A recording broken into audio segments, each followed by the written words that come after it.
Une autre activité consiste à forger l'argumentation qui justifie le sens et l'intérêt de toutes les activités déjà énumérées. Cette justification prend quasi invariablement la forme d'un discours esthétique, plus ou moins naïf, une légitimation philosophique, qui assigne à ce qui est en cours de réalisation la qualité d'art et fait comprendre que l'art apporte quelque chose d'indispensable aux individus et à la société.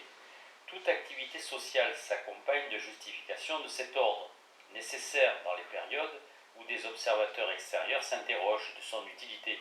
Et il y a toujours quelqu'un pour s'interroger ainsi, à commencer par ceux qui se livrent à l'activité en question.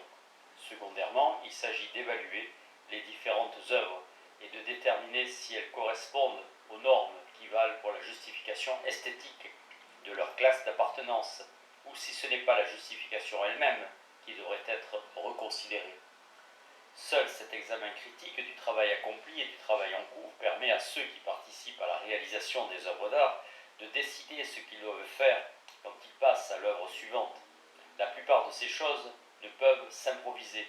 Elles exigent une certaine formation préalable.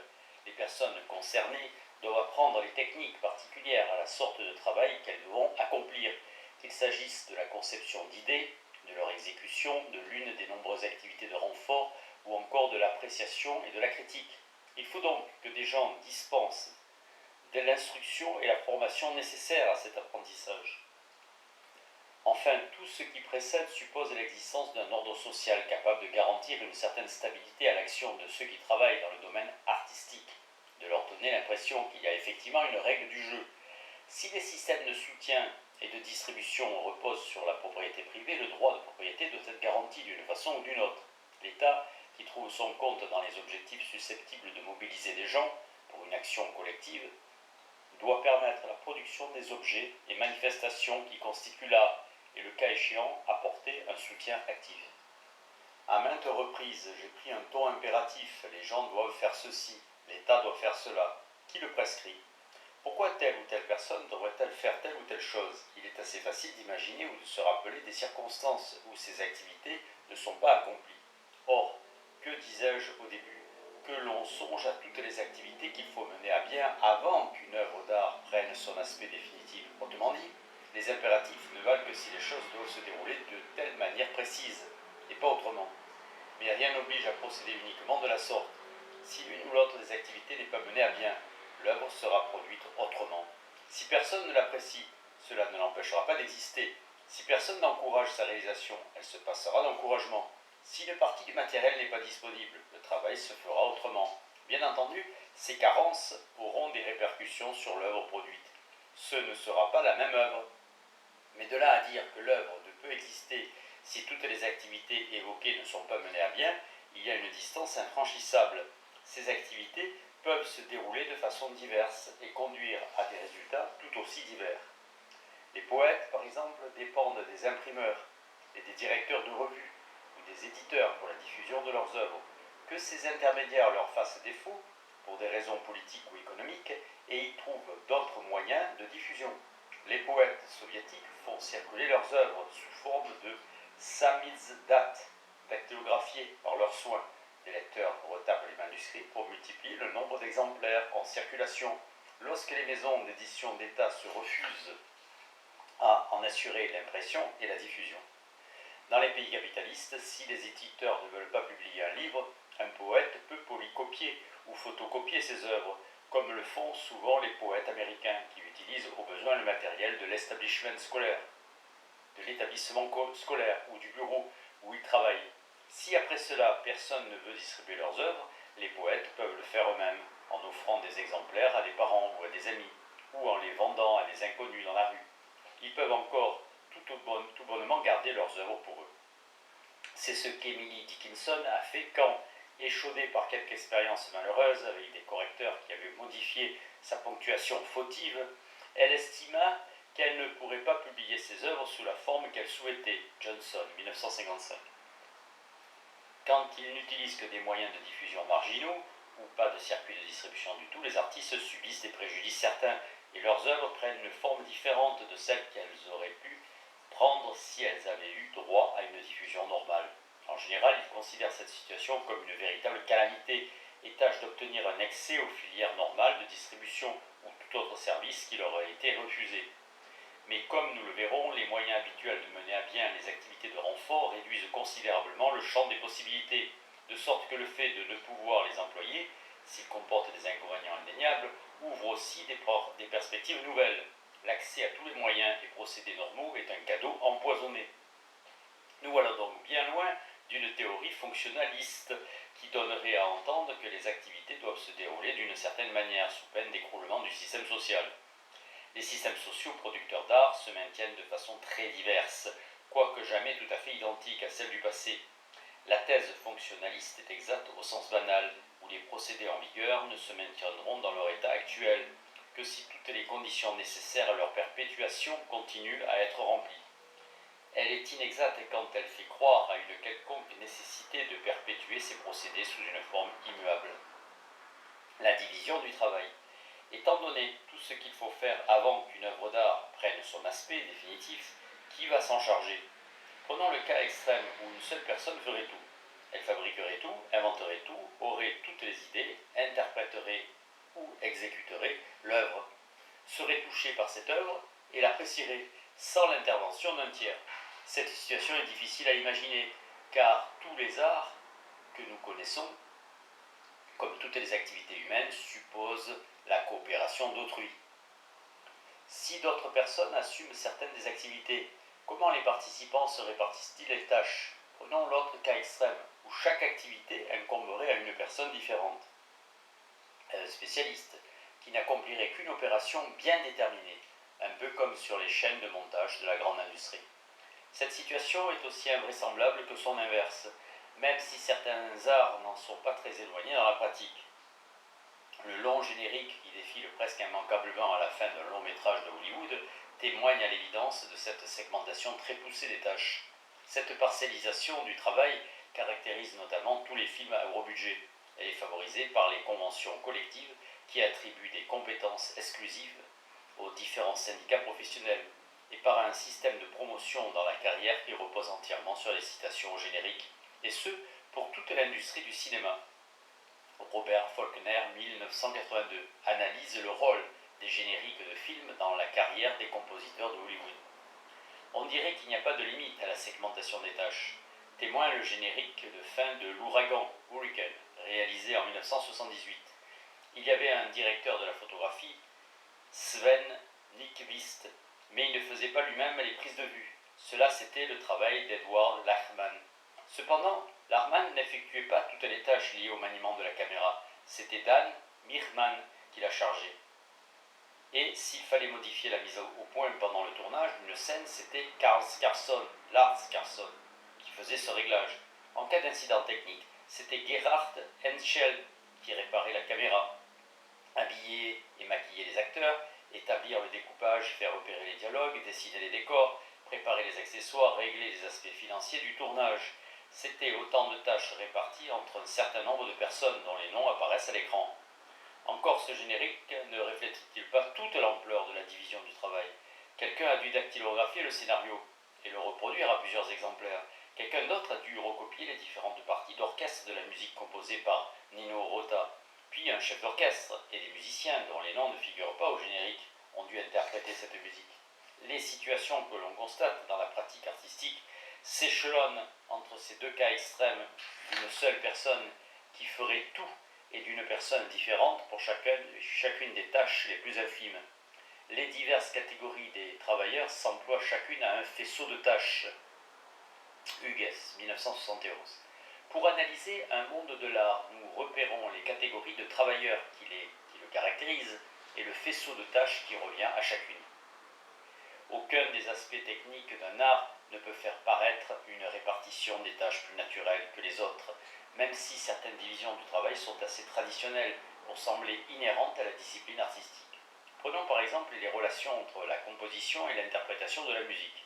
Dans la musique symphonique et la musique de chambre classique de la seconde moitié du XXe siècle, les deux activités sont bien distinctes, et chacune est censée correspondre à un travail très spécialisé.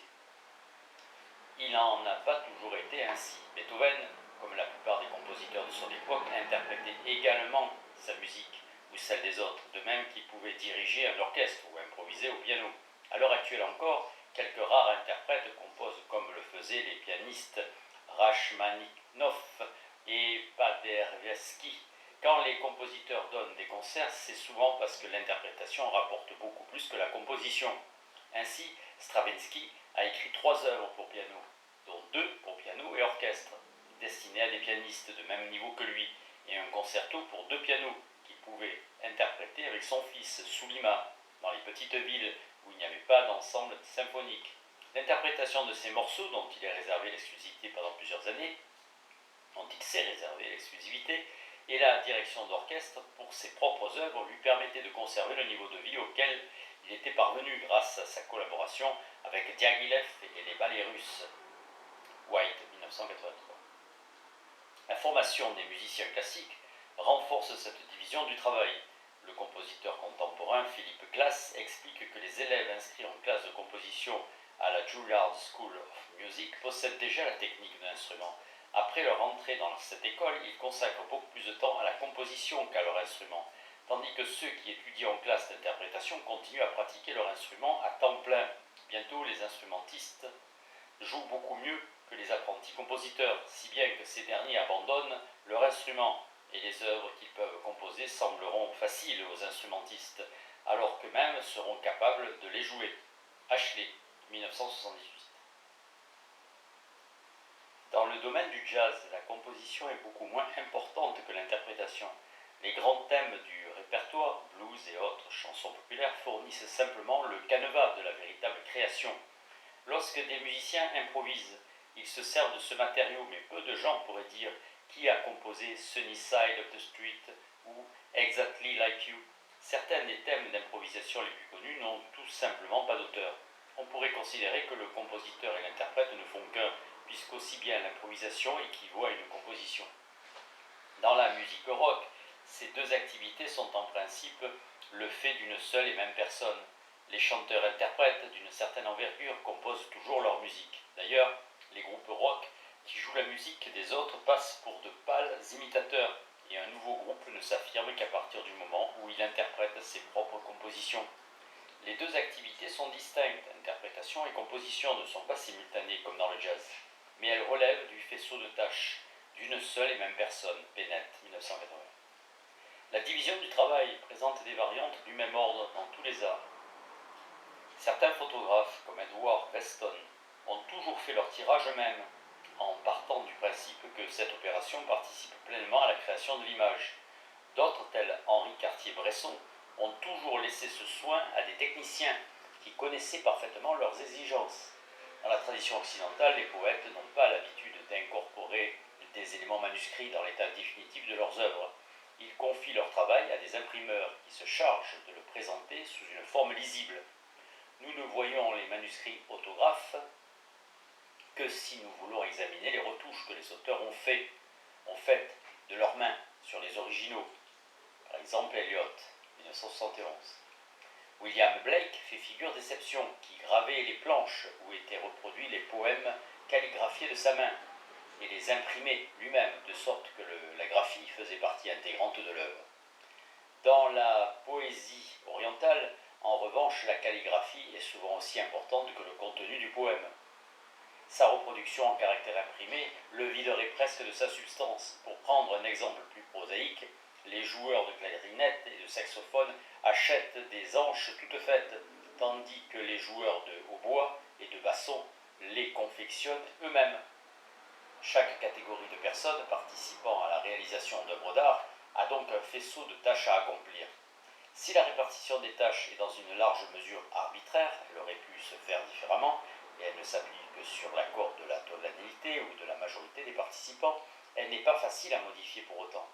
Les personnes concernées tiennent généralement la division du travail pour un fait acquis, un phénomène qui découle naturellement du matériel utilisé et du moyen d'expression.